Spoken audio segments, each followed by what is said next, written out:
Hello, good morning mga bossing. Well, long time no see po.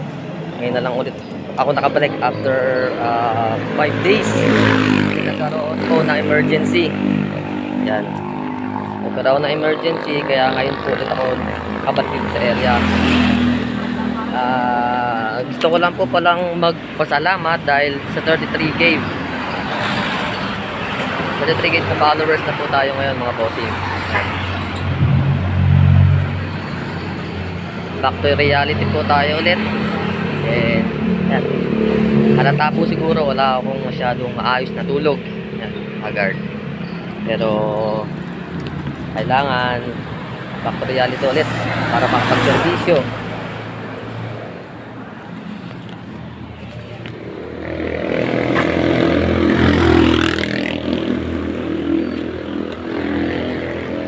Maraming salamat po pala sa mga sumusuporta sa akin.